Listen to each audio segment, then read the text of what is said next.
నమస్కారం ప్రజలారా. నిన్న అమ్మంటి రాంబాబు సరే నా మీద కేసులు పెట్టినాడో లేదంటే ఎట్ట చేసినాడో ఏమి చేసినాడో అన్ని గతంలో కూడా చూసినాం మనం. ఆయన గుంటూరులో ఒక స్టేషన్లోకి పోయి ఆ స్టేషన్లో నా మీద కేసు పెట్టడం జరిగింది. ఆ కేసు కూడా తీసుకోవాలి, ఎందుకంటే నేను ప్రతి క్షణం కూడా జగనన్న కోసం పనిచేసేటువంటి వ్యక్తిని. మీకు అందరికి కూడా తెలుసు, రాష్ట్రంలో ఉన్నటువంటి ప్రజానీకానికి అందరికీ కూడా. నేను ఎందుకు ఇన్ని రోజులు వీడియోలు చేయలేదు, ఏంది కథ కార్ఖానే అని మీరు గన కామెంట్ రూపంలో అడిగినారు అంటే నేనేం తెలియజేస్తున్నాను దానికి. నేను అన్న సంక్రాంతి వెళ్ళిపోయిన తరువాత ఖచ్చితంగా రాష్ట్రం అంతటా ప్రతి నియోజకవర్గంలోనూ నేను పర్యటన చేస్తానని చెప్పి అయితే చెప్పాడు. ఆ పర్యటనలో భాగంగా ఎట్ట చేయాలా, ఏం చేయాలా, ఏంది బా అనేది దాన్ని కొద్దిగా నివేదికలు, కొద్దిగా మా ప్రణాళికలు ఉంటాయి కాబట్టి ఆ ప్రణాళికలు ఏ విధంగా చేయాలని చెప్పి దాంట్లో ఏదో కొద్దిగా బిజీగా ఉన్నా, దానికోసమనే కొద్ది రోజులు వీడియోలు కూడా చేయలే. పోతే నిన్న హైకోర్టుకు పోయాడు ఆయన. ఎందుకు? నా మీద కేసు పెట్టేదానికి. నేను ఏమి తప్పు చేసినాను, ఎక్కడ తప్పు చేసినాను? నేను చట్టానికి కట్టుబడి ఉండేటువంటి వ్యక్తిని. నేను ఎక్కడైనా సరే మన వైసీపీ పార్టీని నేను అసభ్యకరంగా మాట్లాడినానా? Point number 1. పాయింట్ నెంబర్ 2, మన పార్టీలో ఉండేటువంటి లంగావోళ్ళు ఎవరైతే ఉన్నారో, ఎవరైతే అసభ్యకరంగా మాట్లాడినారో, ఎవరైతే వాళ్ళ ఇష్టానుసారంగా మనం అధికారంలో ఉండాము అని చెప్పి కన్ను ముందు తెలియకుండా మాట్లాడిన వాళ్ళంతా కూడా ఈరోజు ఏమైపోయినారు అనేది కూడా ఒకసారి మీరు ఆలోచన అయితే చేసుకోండి. నేను అమ్మంటి రాంబాబుకు ఒకటే తెలియజేస్తుండా, నువ్వు చేసినటువంటి అవినీతి, నువ్వు చేసినటువంటి పనులు, నువ్వు ఏ విధంగా నీ నియోజకవర్గాన్ని అభివృద్ధి చేసినావు, ఏంది కథ, పోలవరం ఎంతవరకు వచ్చింది, తమరు మంత్రిగా ఉన్నప్పుడు ఏ విధంగా అవినీతి చేశారో, శాసనసభ్యులుగా ఉన్నప్పుడు ఏ విధంగా అవినీతి చేశారో నువ్వే అంటున్నావు. నేను ఇప్పుడు మళ్ళా మాట్లాడినానంటే మళ్ళా సీమరాజా కౌంటర్ ఇచ్చాడు నాకు అని అంటే నీకు ఏ విధంగా నీకు దడ ఉండదు. నేనంటే నేను ఎక్కడైనా సరే, ఎవరినైనా సరే, మహిళల్ని కానీ లేదంటే ఇంకొకరిని కానీ లేదంటే జగనన్నను కానీ ఏ రోజైనా ఎక్కడైనా అసభ్యకరంగా మాట్లాడినటువంటి మాటలు ఏమన్నా ఉంటే రాష్ట్ర ప్రజలారా మీరు కింద కామెంట్ రూపంలో అయితే తెలియజేయండి. నేను ఈ కౌంటర్ ఇవ్వాలని కాదు, లేదంటే అమ్మంటి రాంబాబుతో మళ్ళీ నాకెందుకు ఈ పంచాయతీలు అనేది కాదు. కానీ నేనేం చెప్తానంటే 40 సంవత్సరాల తర్వాత మళ్ళీ ఆయన కోర్టు ఒకటి అద్దెసూటు ఒకటి తగిలిచ్చి, అది కూడా ఆయన ఉన్నట్లేదు, అద్దెకోటు ఏదో తెచ్చుకొని అద్దెకోటు వేసుకొని హైకోర్టుకు పోయి ఏదో చేసి ఇట్టున్నాడు తప్ప ఈయన సొంతంగా పోయి ఈయన కేసు కట్టండి. 4 కేసులు గుంటూరులో ఏదో పేరు బాగా మర్చిపోయినాను. గుంటూరులో 4 కేసులు కట్టినారు. అయ్యన్న పాత్రుడు గారి మీద కేసు కట్టలేదు, లోకేష్ గారి మీద కేసు కట్టలేదు. దానికోసం నేను హైకోర్టు పోయినాను, ఈ 4 కేసులు కట్టినారు అన్నారు. అమ్మంటి రాంబాబు, నేను నీకు ఒకటే తెలియజేస్తా ఉండా, నేను అన్న మాదిరి 16 నెలలు జైల్లో కూర్చోలా లేదు, నేను అన్న మాదిరి అక్రమంగా అవినీతి చేయలే లేదు, లక్షల కోట్లు లూటీ చేయలే.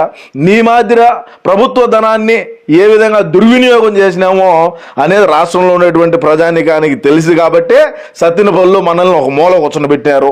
నీలాంటి వాళ్ళు ఎంతమంది ఎన్ని కేసులు పెట్టినా చట్టానికి ఖచ్చితంగా నేను లోబడే ఉంటాను. చట్టానికి వ్యతిరేకుడు కాదు ఈ సీమరాజా అనేది గుర్తుపెట్టుకోమని మరొకసారి తెలియజేసుకుంటూ, ఏది ఏమైనప్పటికీ నేను ఇప్పుడు ఇంకటాంచి కూడా ఈ రోజు నుంచి లెక్కేసుకోండి, అన్న కోసం ఆర్నెస్లో కష్టపడతానే ఉంటా, పని చేస్తానే ఉంటా, వీడియోలు చేస్తానే ఉంటా. మళ్ళా అన్నను ముఖ్యమంత్రిని చేసేదాకా నా ఈ పోరాటం అయితే ఆగదని మరొకసారి తెలియజేస్తా ఉండా. అందులో భాగంగా పోతే ఇదే అమ్మంటి రాంబాబు గతంలో ఏ విధంగా మహిళల్ని కించపరిచి మాట్లాడినాడు ప్రజలారా ఒకసారి ఆలోచన చేయండి. ఏ విధంగా ఆయన అసభ్యకరంగా మాట్లాడినాడు, ఏ విధంగా ఈ సంజనాలు సుకన్యాలతో మాట్లాడినాడు.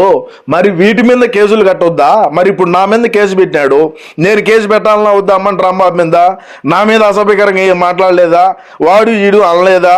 అదేవిధంగా పోతే నారా లోకేష్ గారు నన్ను రోబో అంట. ఎక్కడైనా సరే సీమరాజా అనేవాడు నారా లోకేష్ గారి దగ్గర చెయ్యి సాసి 10 రూపాయలు డబ్బులు తీసుకొని ఉంటే నిరూపించు, నేను ఆ రోజు నుంచి వీడియోలు చేయటం మానేస్తాను. నేను నీ గతంలోనే చెప్పిన, ఈరోజు చెప్పేది కాదు.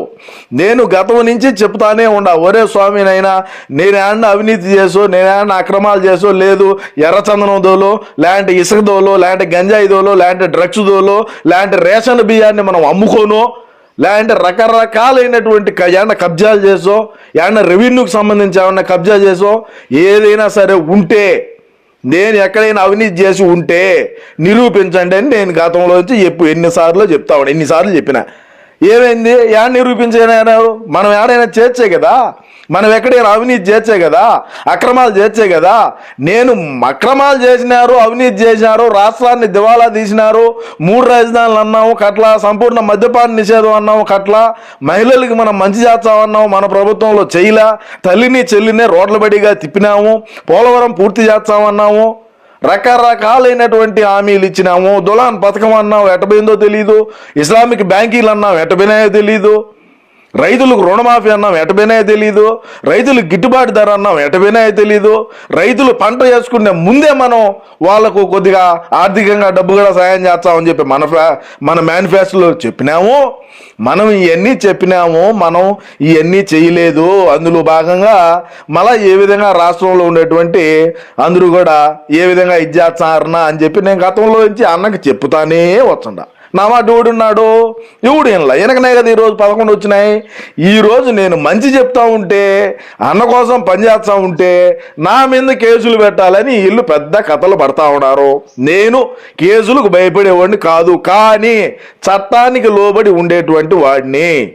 ఏదైతే మన భారత రాజ్యాంగంలో ఏదైతే ఉండదో, ఏదైతే ఐపీసీ ఉండదో దానికి నేను తప్పకుండా కట్టుబడి ఉంటానని మరొకసారి తెలియజేసుకుంటూ, ఏది ఏమైనప్పటికీ అన్న కోసం మళ్ళా అన్నను ముఖ్యమంత్రిని చేయాలా, 30 సంవత్సరాల పాటు అన్న అధికారంలో ఉండాలనేదే లక్ష్యంగా పెట్టుకొని ముందుకు పోయేటువంటి సీమరాజాను మీరు తప్పకుండా, నేను ఇన్ని రోజులు వీడియోలు చేయలేదని అయితే ఏం అనుకోవద్దు.